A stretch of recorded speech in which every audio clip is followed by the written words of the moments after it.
Hello and welcome to the Apologetics 315 podcast with your hosts Brian Auten and Chad Gross.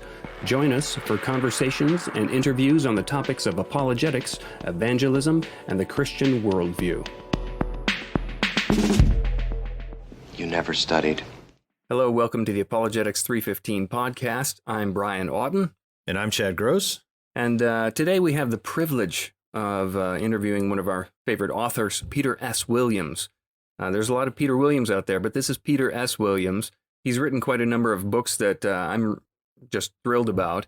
Today we're going to be talking about Outgrowing God, A Beginner's Guide to Richard Dawkins and the God Debate. Other books he's written are A Faithful Guide to Philosophy, An Introduction to the Love of Wisdom, Getting at Jesus, A Comprehensive Critique of Neo-Atheist Nonsense About the Jesus of History, C.S. Lewis and the New Atheists, Understanding Jesus, 5 Ways to Spiritual Enlightenment, and my favorite, A Skeptic's Guide to Atheism. You can find his resources at peterswilliams.com.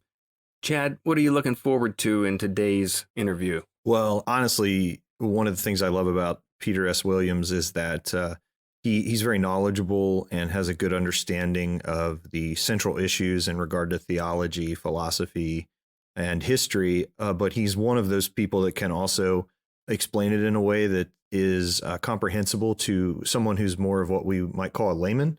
And I'm just really looking forward to hearing how he not only addresses Dawkins, but one of the nice things for those who are interested in reading this book is that the subtitle also says it's not only about addressing Dawkins, but it's an introduction to the God debate. And it goes well beyond Dawkins as far as depth.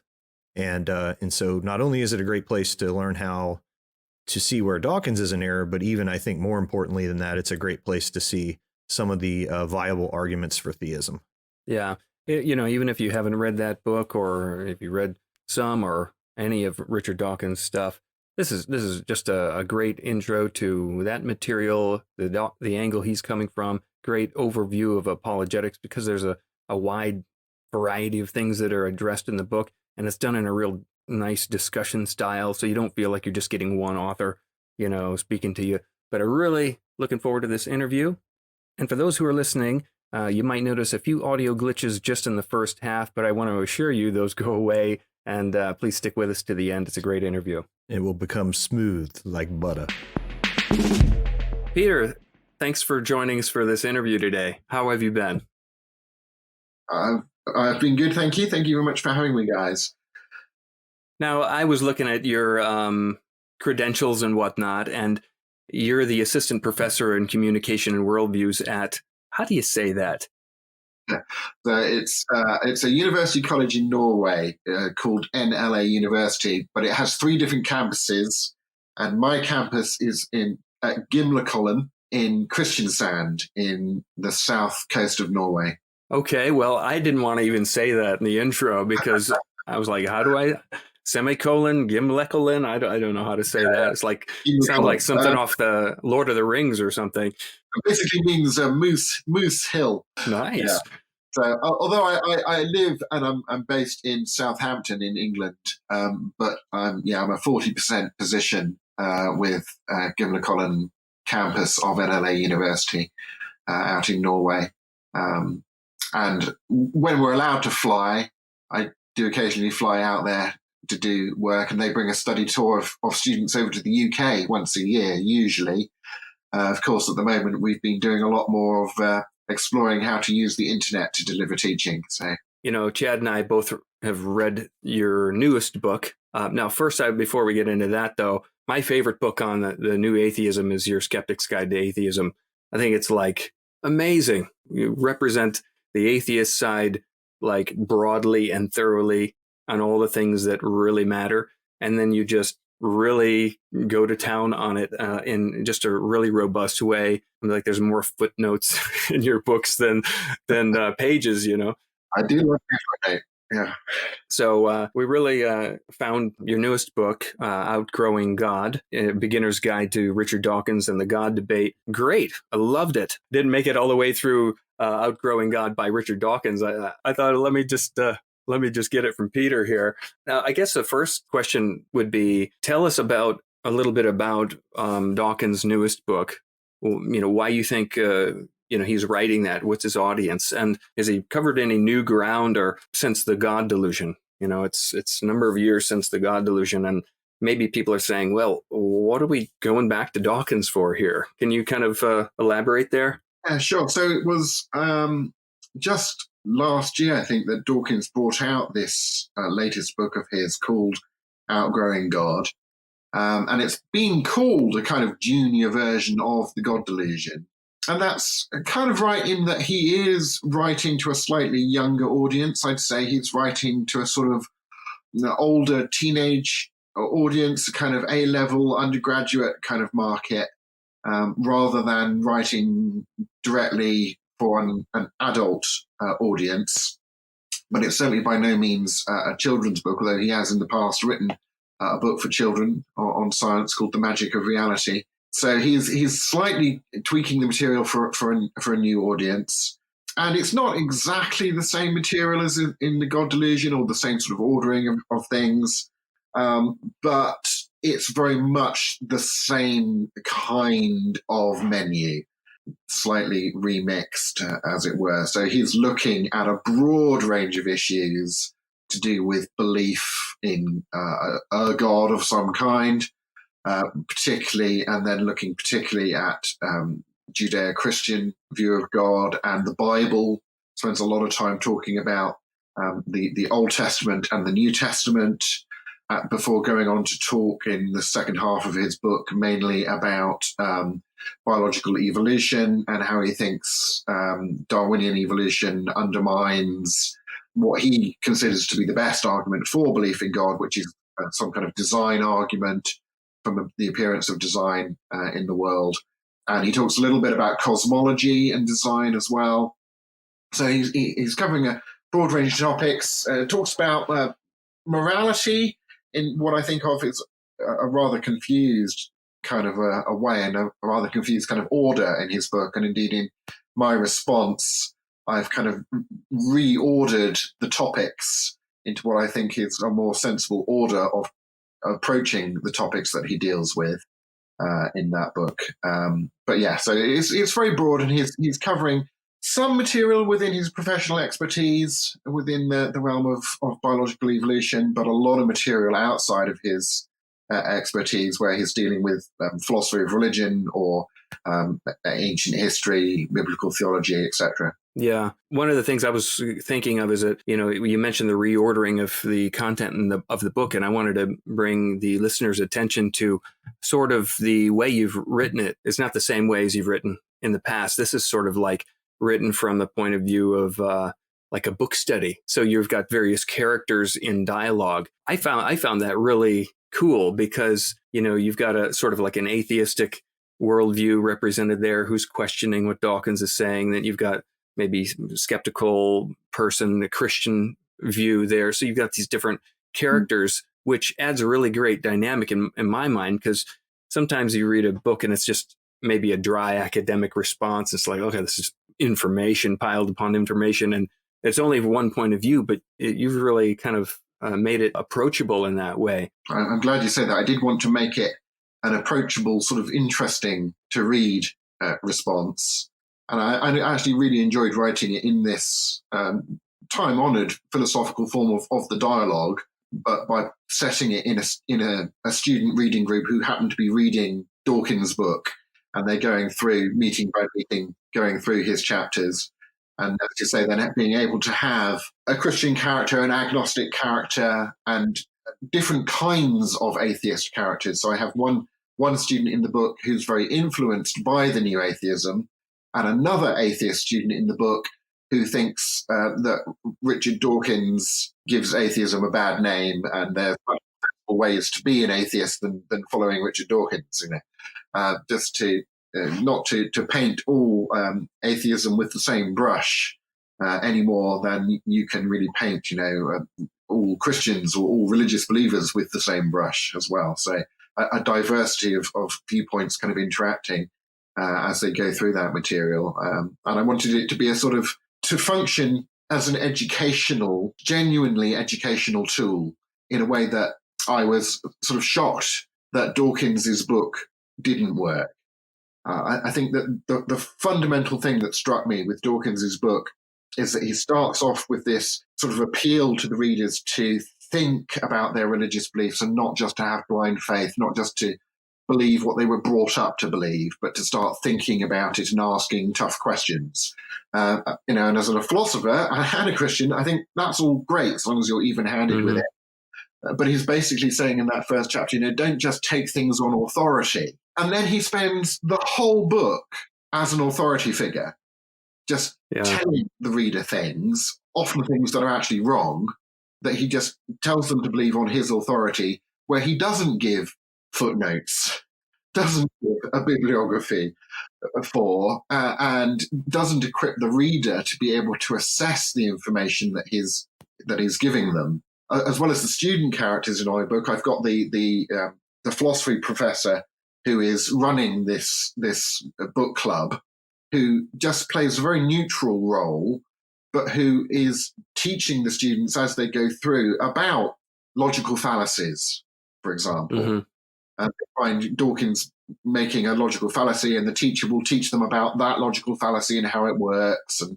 And then the reader knows about that fallacy, and they can apply that knowledge to what I'm saying to see if I fall into the same fallacies or not, to anything else that they read. So I'm actually equipping the reader with critical thinking tools in order to help them deal better with the God debate in a way that conspicuously, I think, Dawkins fails to do in his work.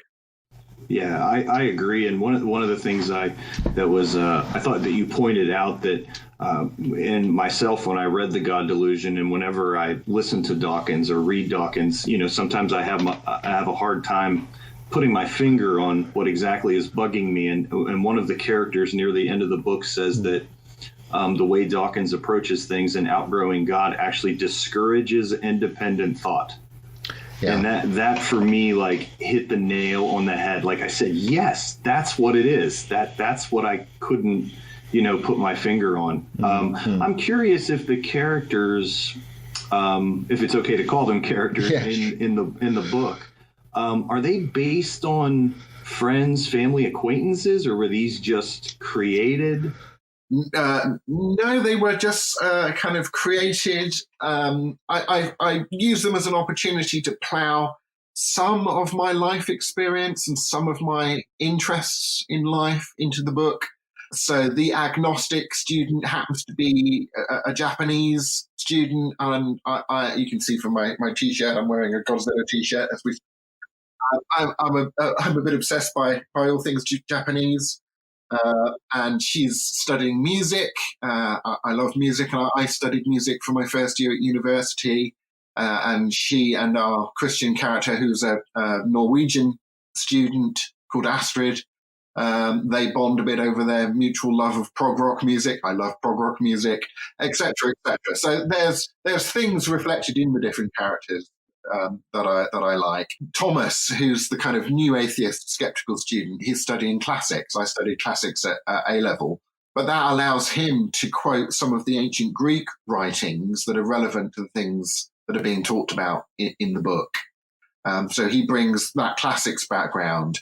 My more sort of traditional atheist student is studying philosophy and comes from an atheism that's much more in line with folks like Thomas Nagel or Michael Roos or Bradley Monton, or he's representing a different kind of atheism.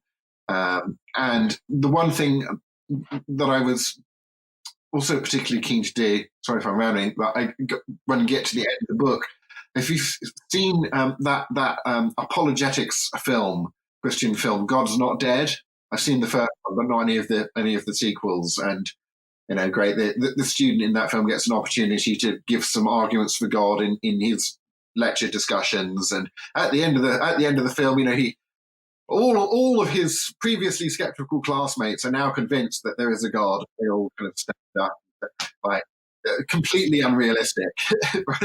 Right.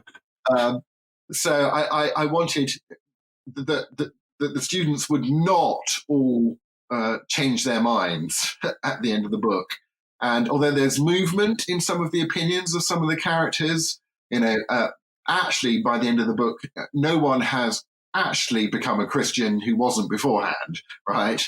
So, yeah, they're representing their positions pretty consistently through the book. Although it's fair to say one of the characters moves closer to Christianity than they were previously by quite a big degree, and I leave it to the reader's imagination as to where the story will go. But yeah, bringing a bit of soap opera into the characters as well. So one of the things you mentioned there was about how Richard Dawkins represents, one type of atheism. Yeah. And then there is a more, I would argue anyway, academically sophisticated brand of atheism, such as I'm thinking of people like Graham Oppie or J.L. Mackie, people like that. Yeah. Some of the people you named. Yeah. So some of my atheist friends, particularly on Twitter, one of the criticisms they'll bring toward apologists when they address the work of Dawkins is they'll say something like this, and I want to represent them fairly, but they'll say something like, why are you guys addressing Dawkins? Why not address the best atheism has to offer? And Brian and I have talked about this on the podcast before, but I'd love to hear your thoughts on that. Yeah, well, I think that's right. I think the best atheism has to offer does need addressing, but so do voices that have popular reach. So the Graham Oppies, the Eric Voilenbergs of the world are much better thinkers than Dawkins, I would say, and they need answering. But their reach is primarily in the academic journals and academic publishing, whereas Dawkins and his fellow new atheists are having an effect on the culture at large. They get the media play time, and so their views are the views that are impacting a broad swath of people, and those views also need answering. But I would say, for example, in my response book, at least I'm answering it in a way that points out that there are more academically respectable atheist thinkers than Dawkins, and there are atheists who have themselves criticized Dawkins's approach to, say, dealing with issues in the philosophy of religion. And I quote some of those, have the sort of traditional atheist character in that book saying, here's what Eric Weilenberg makes of Richard Dawkins' central argument against God. And I quote from an academic article that Weilenberg wrote criticizing Dawkins, right? So, yeah, that's one of the, I'm glad you brought that point out, because that was one thing that I noticed right away is that you were, through interacting with Dawkins's work, it was almost as if you indirectly, and I thought very kindly, almost raised the bar, as if to say, look, this is not the best argumentation that atheism has to deal with here. There are better arguments out there. And then, of course, through these characters interacting, I thought you did a great job of bringing those arguments out. And so I'm glad you mentioned that. That's a great point.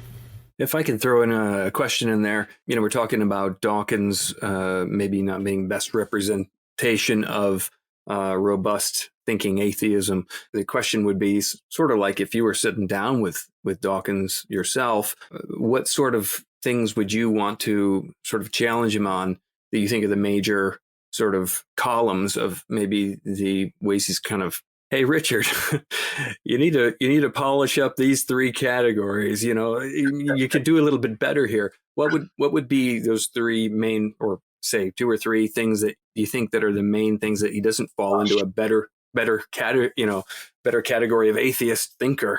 Yeah. Where would we start? Take some introduction. Read some introduction to philosophy of religion books. Do research beyond the internet. The internet's great. I quote from internet sites and so on, but you need to cast your net a little wider than that.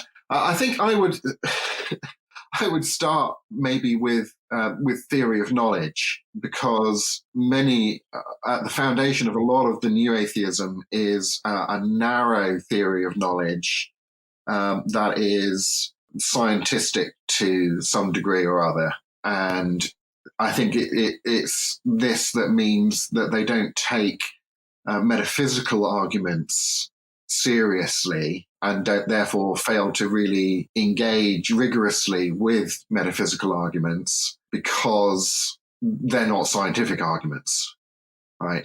And they have this view that science is the real way to know things, whereas I think it's a good way to know a certain kind of thing. But that the foundations of our knowing of things are actually philosophical, metaphysical issues. So I will want to push the importance of looking at the foundation of our knowledge of the world in philosophical, metaphysical issues, and to perhaps discuss that sort of scientism versus a broader view of how we know things about the world issue. And I'd certainly want to, as I pull him up on, try and pull him up on the number of self-contradictions in his worldview, contradictions that I point out in works like C.S. Lewis versus the New Atheists and in this book, where he kind of tries to have his cake and eat it, really. It's kind of, on the one hand, in some places, Dawkins will say things that give the impression that he thinks that, there is no such thing as objective value, like good or evil in the world. He says there's no good or evil. He says good and evil normative terms have no meaning. He's kind of harking back to sort of logical positivist views of value, right? So say, normative terms about good and evil have no meaning. And then in the next chapter, he'll talk about how religious people do evil things. And faith is evil because it stops you living up to your intellectual responsibilities that you ought to live up to, and so on. And it's like, well, you can't have it both ways. You can consistently make one of these criticisms, but you can't consistently make both of them. So pick which one you're going to keep by all means, but trying to keep both of them just doesn't work. Yeah, that was one of the struggles. That's one of the struggles I've always had with Dawkins, is that inconsistency that you bring out there, and the fact that, on one hand there is no good, there is no evil. At the bottom, I'm not quoting this verbatim, but that's just blind, pitiless indifference. Yeah. But then he has no problem in the next breath, denouncing the behavior of Yahweh or Jesus of Nazareth or modern Christian believers. And I mean, do you? And again, if I'm asking to speculate here, that's fair, and you don't have to. But I'm curious: do you think that's just that lack of philosophical training, that he's not able to reflect and see that, or what do you think? As you say, that's a very speculative question. One would hope that someone who got a foundation in philosophical thinking would notice that kind of self-contradiction, because it does seem a very blatant self-contradiction, and he does seem to repeatedly fall into standard philosophical kind of failures of argumentation. So to make arguments that are begging the question, or to put forward viewpoints that are self-contradictory. And one would hope that a philosophical education equips one to at least try and avoid doing that kind of thing. Yeah. But as to questions about what is his inner motivations or psychology, or I'm not a psychologist or sociologist, or I can just say he does repeatedly make these mistakes, and people repeatedly point them out in the responses to Dawkins's work, and he appears to continue making the same mistaken arguments. Right. We were talking on a previous podcast about these slogans, so to speak. And for example, extraordinary claims require extraordinary evidence. And my sort of shoot from the hip take on some of my impressions, so to speak, from reading Dawkins' latest book was that it's kind of like, you just cast the net into atheist Reddit and pull out all the memes and then patch them together into a book or something. I just felt disappointed. I hoped for more. I'm like, yeah, okay, this is a popular author, respected thinker in some ways. So, where's the beef? But One of the things that Chad and I had been speaking to is things like slogans, extraordinary claims require extraordinary evidence. Dawkins in the book talks about Jesus rising from the dead is an extraordinary claim. The evidence better be good. What do you think are the problems with that sort of claim?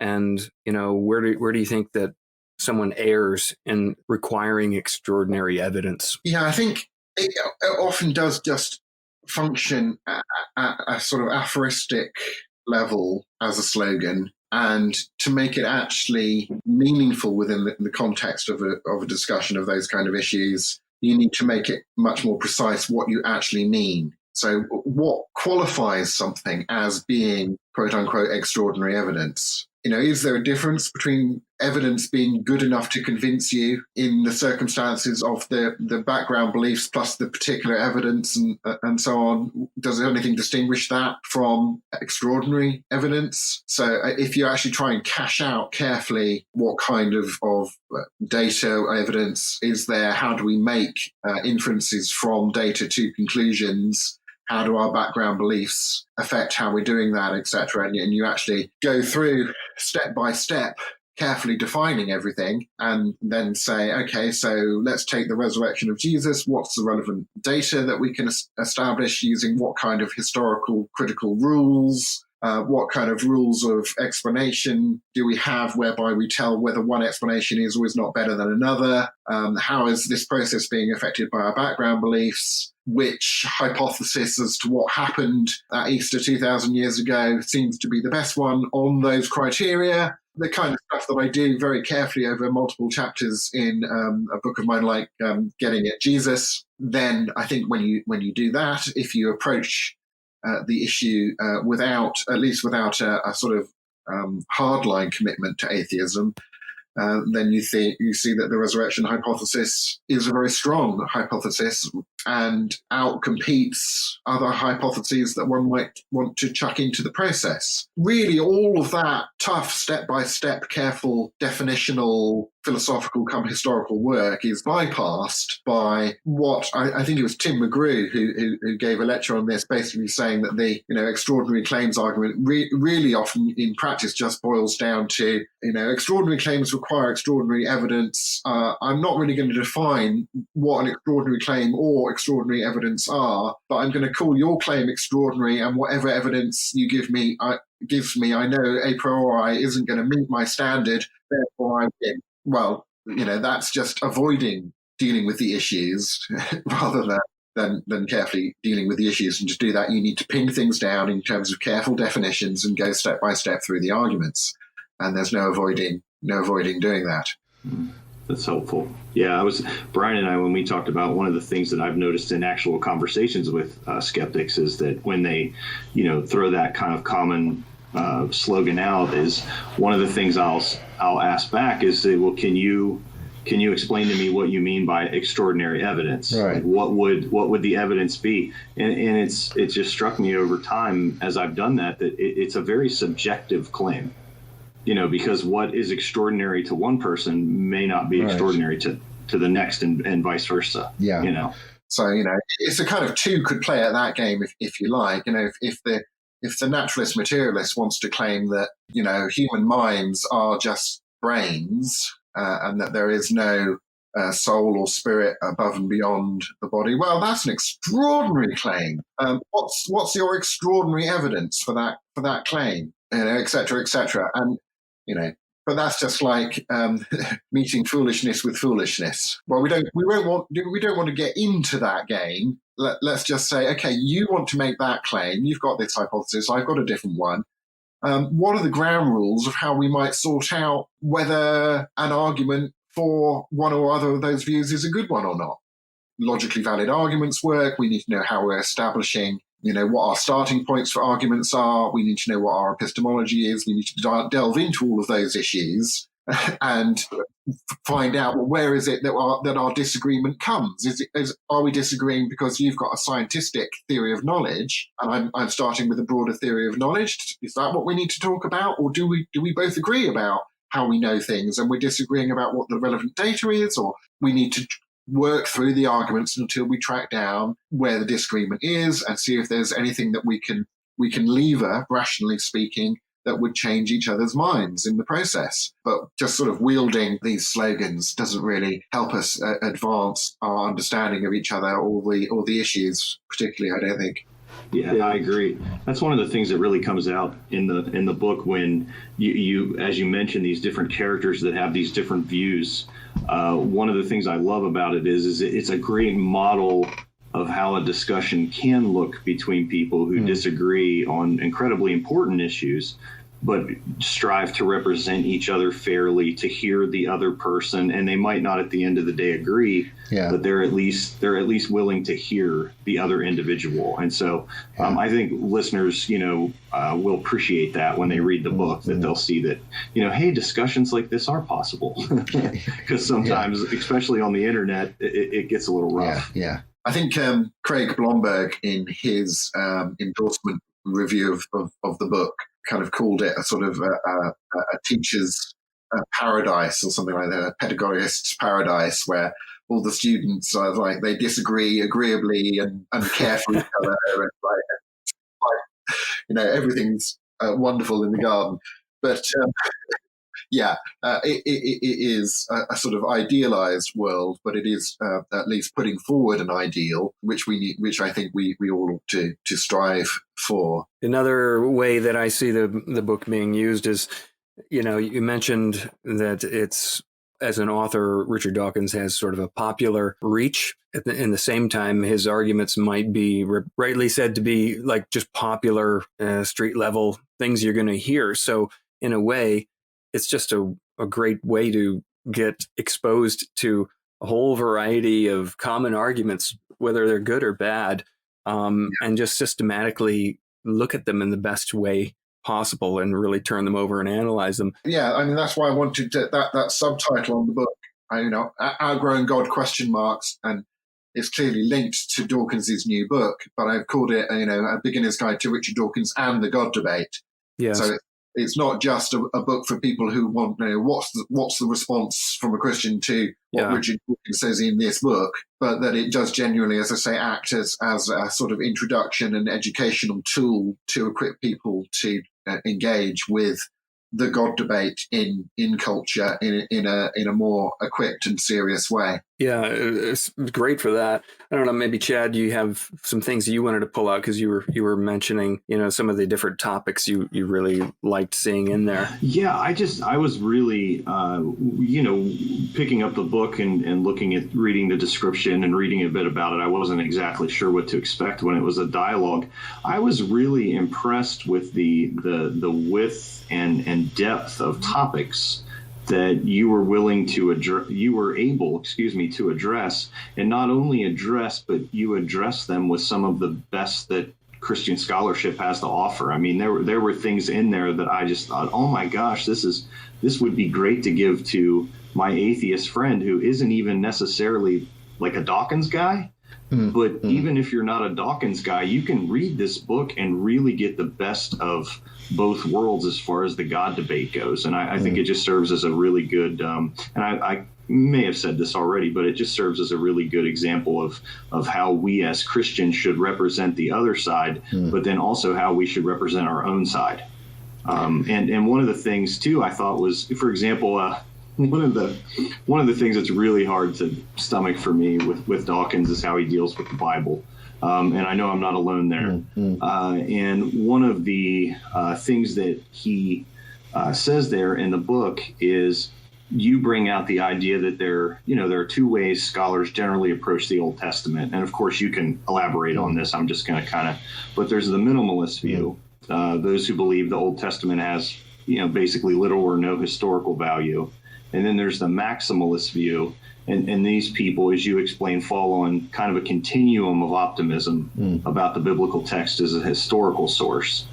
And anyone familiar with Dawkins's work isn't real surprised to hear that he subscribes to the minimalist school of thinking. Yeah. But I thought that you did a great job in Outgrowing God, offering some compelling reasons why the maximalist approach, falling somewhere on that maximalist continuum, is more consistent with kind of the totality of the evidence. And so could you kind of like introduce listeners to like, one, two, maybe three of those reasons that maybe they should take the Old Testament a little bit more seriously than say someone like Dawkins does? Yeah, sure. So this minimalist school, their approach to Old Testament history is generally to say something along the lines of that the older sort of parts of the Old Testament story, historically speaking, if you like, were written much later than people have traditionally thought. That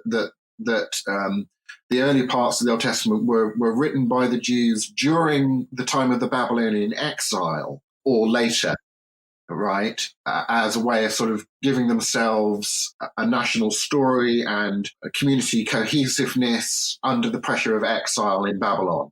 So Dawkins happily accepts that the Babylonian exile material is at least broadly speaking historical, but will think that material about the United Kingdom, Solomon, King David, going back to Abraham, etc., that's all sort of made up hundreds and hundreds of years later. But we repeatedly find those texts about those ancient Old Testament characters getting incidental historical details of the culture correct. And this in a way that Jews in exile in Babylon wouldn't have been able to look up the correct historical details in the archaeological database on Wikipedia.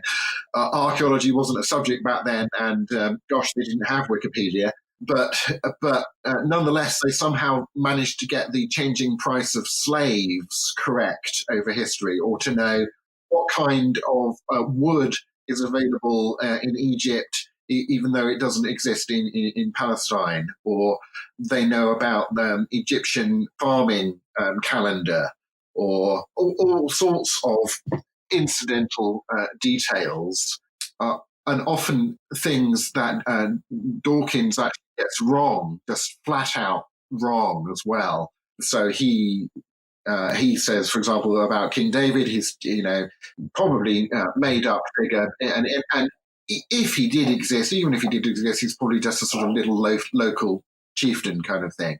And I introduce just some of the standard archaeology of the period. Yeah. So the Tel Dan stele, which records about the House of David, for example, which was discovered in the mid-90s, and settled the discussion about was there a David, House of David, and so on.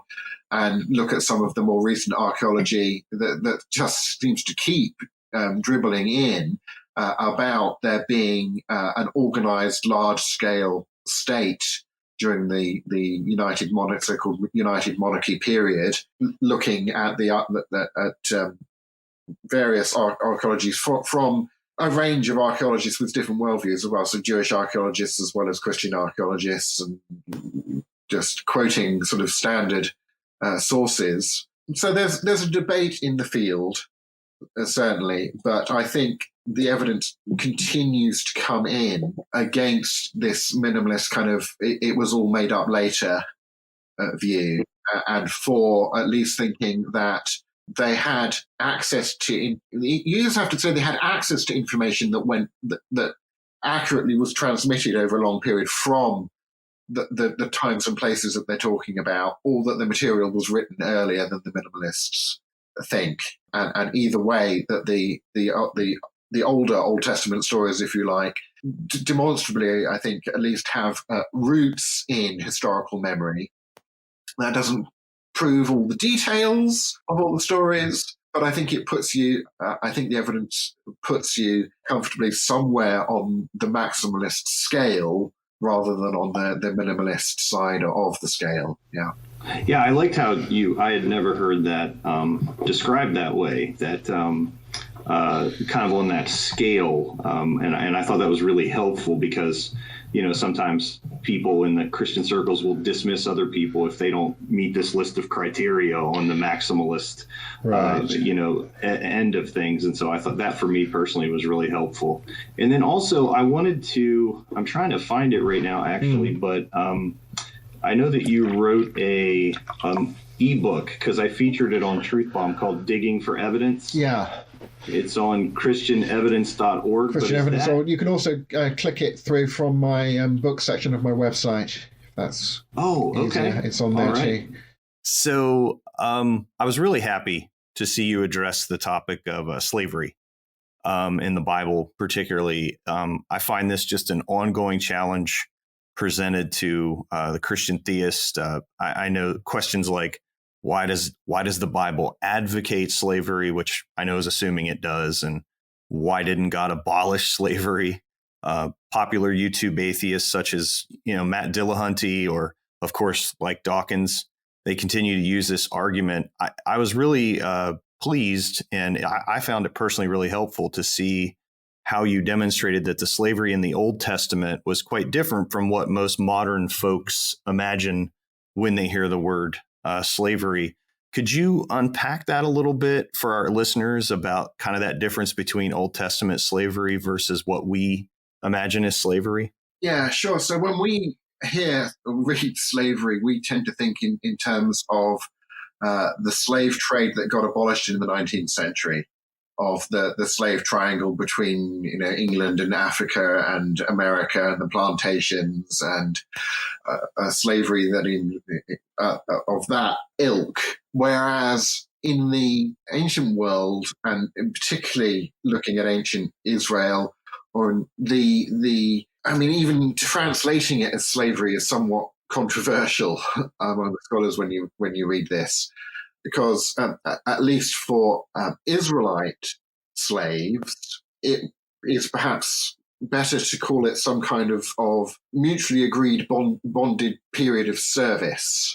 It sort of acted as the welfare safety net of the age, where if you got in debt or couldn't feed yourself, or you sold your service for a period to a family whom you would then live with, who would feed and clothe and house you, and you would labor for them for a set period of time, was the deal. And you were not treated as a thing, but as a person who did have rights.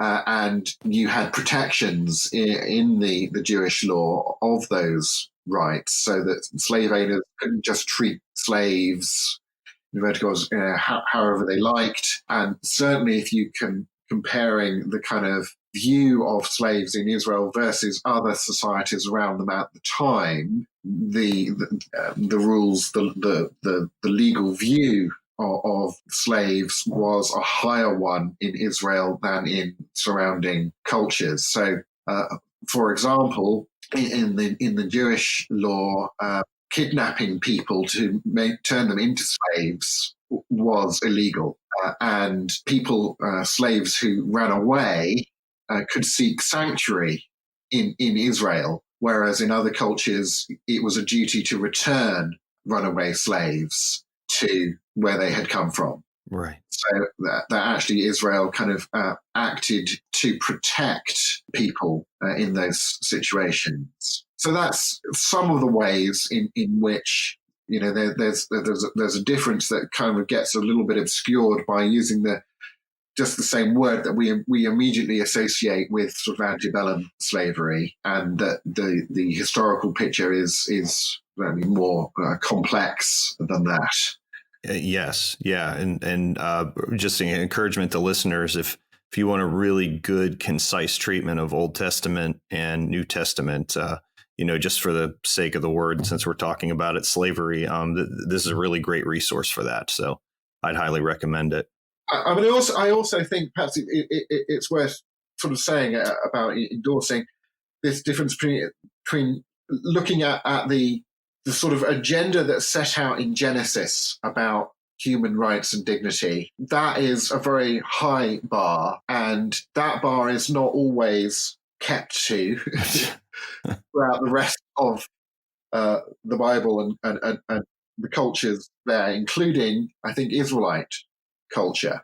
But the general tenor of the biblical worldview, and the fact that Israel had been redeemed out of Egypt by God from slavery, tended to have this sort of slavery meant. But I think the cultural conditions at the time also meant that, as I say, the sort of they don't have the social security. We're trying to kind of think of a very different society in very different cultural conditions than we're used to thinking in terms of. But I think there's a sort of an ideal at the beginning and a recapturing of that ideal as time goes on within the Bible. And so, I mean, you talked a little bit about New Testament slavery, and again, people look at passages in the New Testament where, for example, Paul is talking about Christian slaves, being nice and serving their masters and so on. And, why wasn't Paul calling upon all the Christians to kind of rebel against slavery when it's clearly so, anti people's human rights and so on? Well, rebelling against slavery in the Roman Empire is a pretty short path to getting a lot of people killed, right, for one. But also, Paul did, for example, encourage Christians who had the opportunity to get out of slavery, to get freedom, to take it. He did preach moral messages which I think unfurled against the grain of a slave culture. And the early church, in early church history, certainly have good examples of working against that slavery culture from the Roman Empire that they inherited, and churches, clubbing together to get money to buy people out of slavery and so on. But it is quite tough for us to think ourselves back into the cultural situation of those different societies and to sort of understand the cultural context that these things are happening in as well is important. Yeah, that brings to mind for me John Mark Reynolds, the philosopher.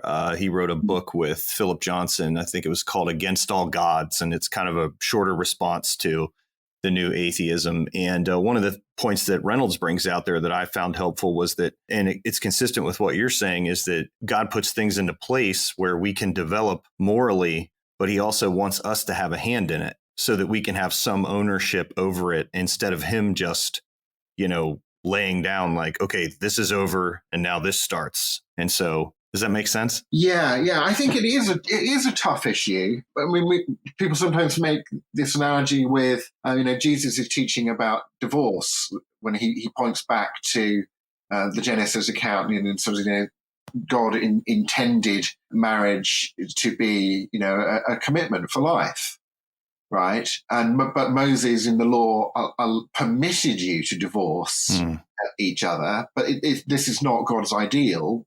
But the practice of divorce is going to go on, and there are things in the law that, if you like, in a sense, put in protections for the women who are being divorced and that manage that situation. And whether that is an analogy that you can apply to the issue of slavery, but again, as you say, you could say, well, why didn't God just say, okay, Israel, you're not allowed to have any slaves? Right. Would that work in the culture?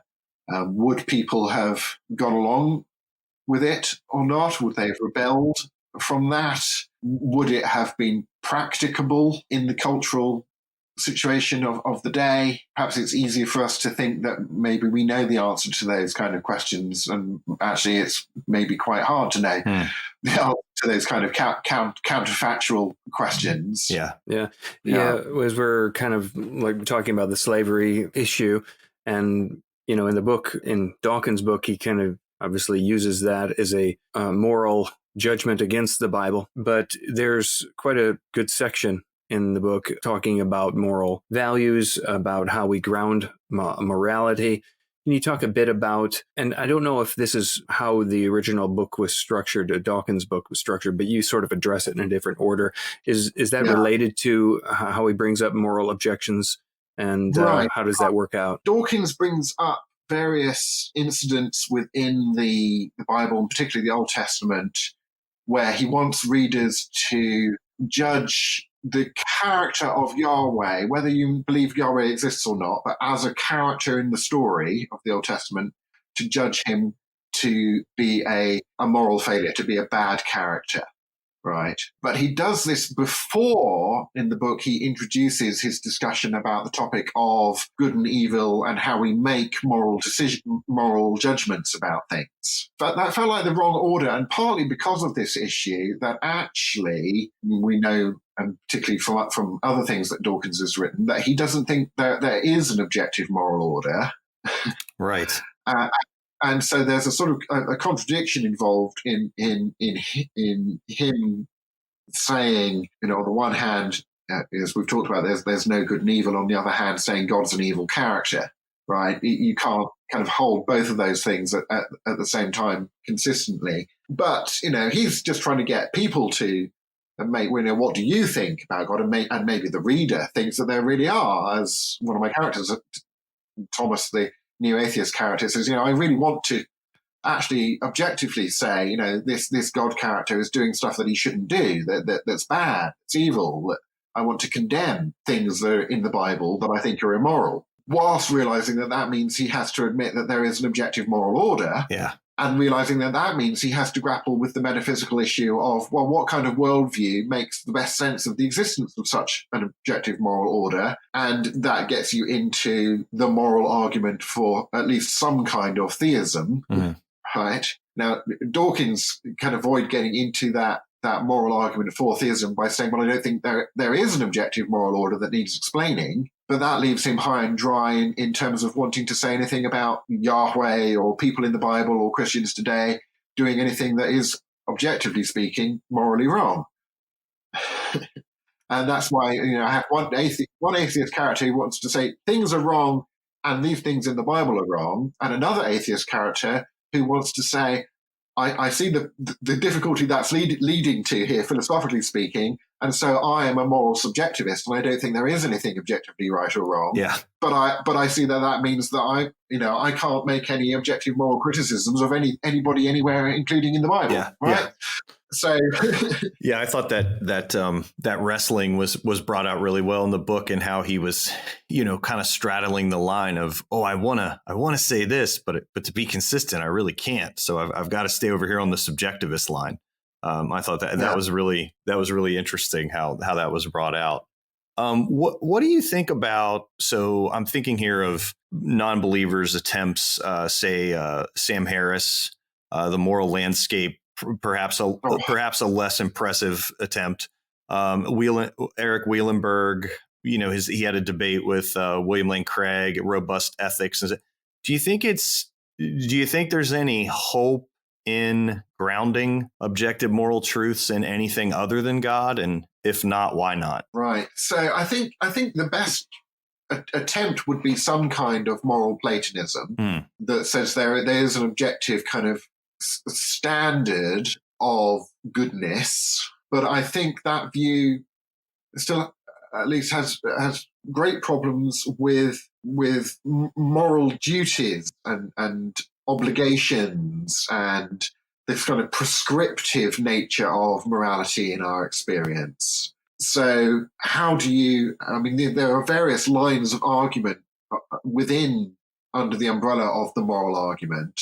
And if you focus on the kind of the how can something be right or wrong, something that we should or shouldn't do, that seems to be something that is prescribed, that we are obligated to do, then that seems to be something that makes at least the best sense within a personal context of someone who is prescribing and someone who has the moral authority to rightfully expect your obedience, to rightly be able to obligate your behavior in a way that an impersonal, non-personal reality just doesn't seem to make any sense to say, I am obligated to behave in way X by the evolutionary history of my species 3 million years ago, or I am obligated by the atoms that make up the world to behave in way Y. We need some sort of personal foundation to make those concepts make sense. But because we're also talking about, if we're talking about objectively existent moral realm, something that transcends what you or I or our society thinks or chooses or decides or feels about the matter, such that we can make genuine moral mistakes We can be wrong in our moral opinions. This is why we spend so much time and effort trying to find out what's the correct answer to certain moral questions. Yeah. You know, how should I behave in this situation?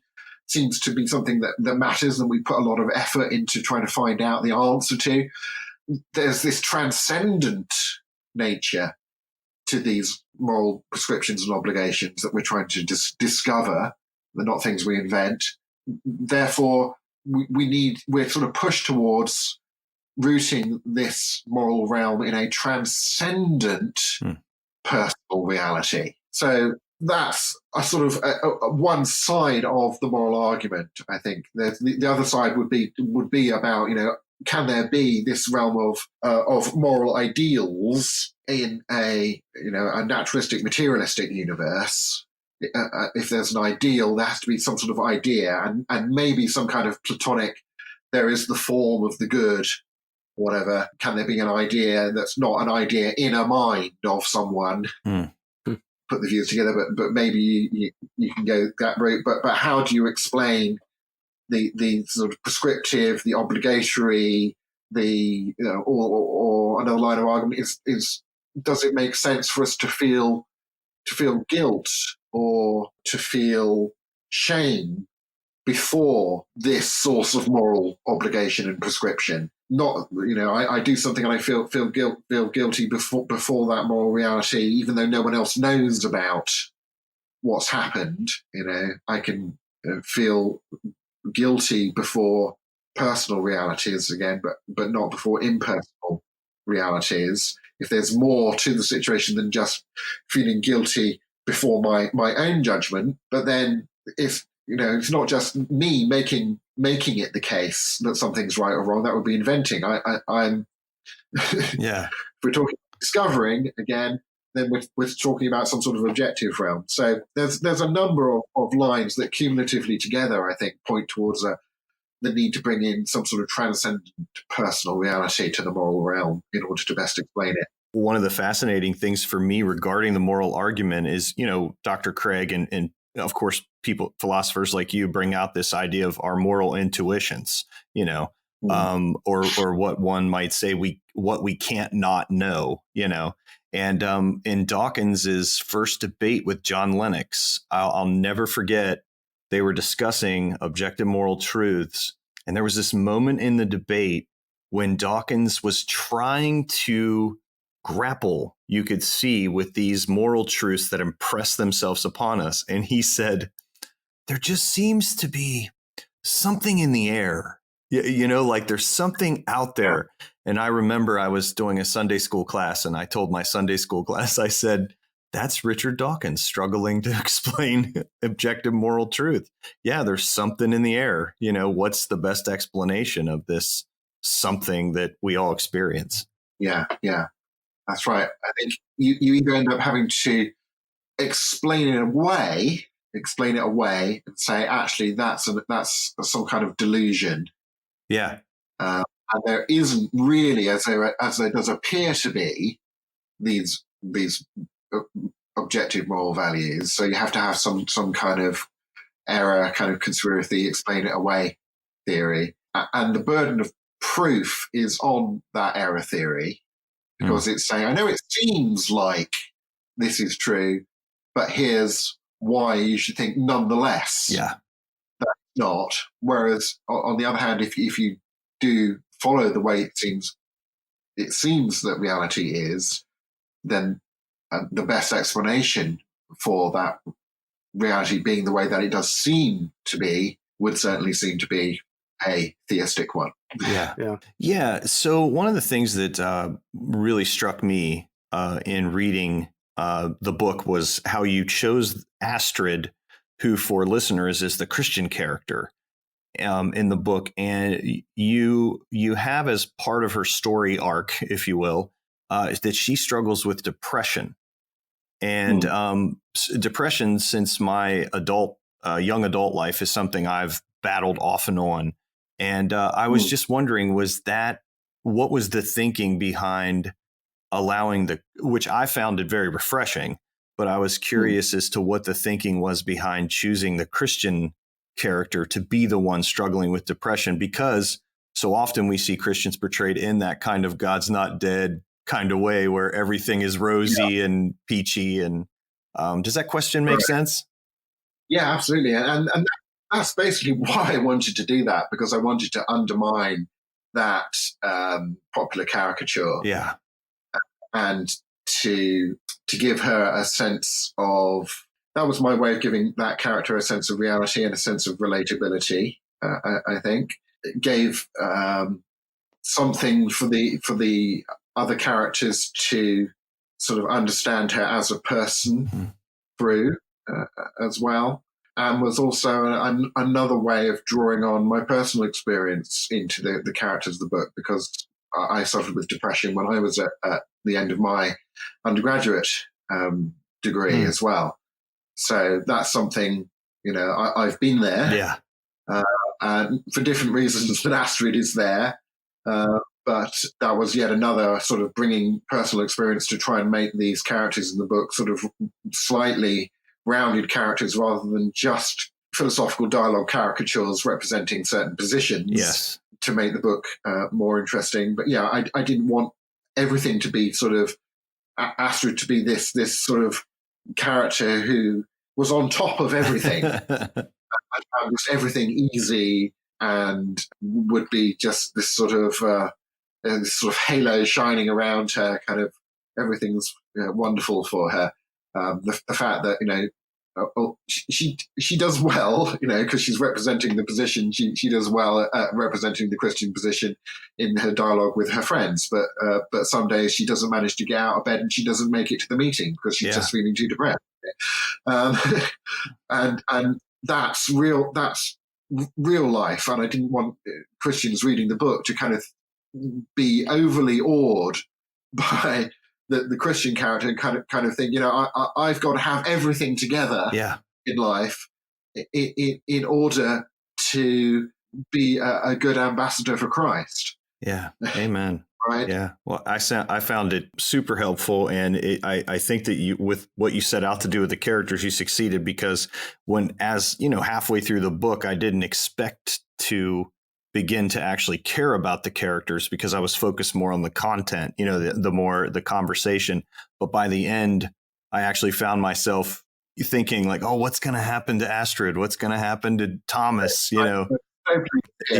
So I was really happy with that. And just as a kind of funny note, I don't know if you're familiar with the movie series, How to Train Your Dragon, but my daughter is a huge fan and she's only 12. And I told her, I said, the Christian character in the book I'm reading right now is named Astrid.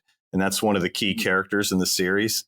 Oh, man. Yeah. So I'm sure as soon as she's ready, she'll be reading Outgrowing God because she wants to read all about Astrid.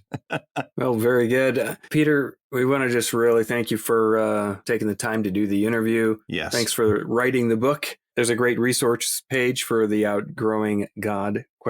Book with a lot of different list of recommendations for reading and things like that. Could you just talk a bit about that and point people to your other resources as well? Yeah, sure. So my website is peterswilliams.com, S for my middle name, which is Stephen, so peterswilliams.com. And if you go there through publications to books, you'll find a grid with covers of all my books, and just click on the Outgrowing God one to take you to the page for that book. And I say there's lots of resources there, not just extended chapter by chapter, sort of meeting by meeting resources as you go through the book, but various podcasts and YouTube playlists, YouTube videos that relate to the book, even ambient coffee shop background sounds that you can play whilst reading it if you like. So the students meet in the coffee shop. There's a music playlist, a YouTube music playlist called Hiromi's Playlist for music from various artists that are mentioned in the book and so on. So there's a lot of different apologetical but also cultural things relating to the book that spin off from the book's page on my website. Well, very good. We'll point people to those resources on the podcast page as well as in the show notes. So thanks again for joining us. Yes, thank you. Thank you very much, guys. Okay, so that was our interview with Peter S. Williams. I know the thing that I liked the most about reading the book was how he developed characters in it. I mean, how often in a really rigorous academic apologetics book do you have, dialogues and things like that? It was quite helpful, kind of entertaining, kept the interest, kept me from being like, oh, this is just information pouring into my brain. It kind of broke it up well. And it was able to present a lot of different points of view and looking at Dawkins, seeing it from various angles. So that was helpful. Does anything pop out for you, what you enjoyed the most? Yeah, honestly, I am a confessed Peter S. Williams fan. I love his work. And so it's difficult to, I really got a lot out of much of what he said. But one of the things that sticks out to me is how when we discussed particularly Old Testament slavery, and it was interesting to listen to him answer that and watch him, because you could tell that it was an issue that he still, I think, had he admittedly said, this is a really tough issue. And you could tell that he wasn't trying to give any trite kind of short, quippy kind of answer. And I think that's just a great example of his work overall, is that he is someone who looks at the issues from several different angles and tries to represent his position modestly and thoughtfully. And so that really stuck out to me from the interview, just seeing someone of his stature admittedly struggling with an issue that's tough and being honest and saying, yeah, it's a tough issue. I think that's a good example for all of us. Yeah, very enjoyable interview. A lot of good information there. I want to encourage the listeners to pick up his book, Outgrowing God, ? With a great subtitle, an introduction to the God debate. So if you want to find more resources about today's interview and anything else by Peter S. Williams, check out the show notes for today's podcast on apologetics315.com. Also, check out Chad Gross's website there at Truth Bomb Apologetics.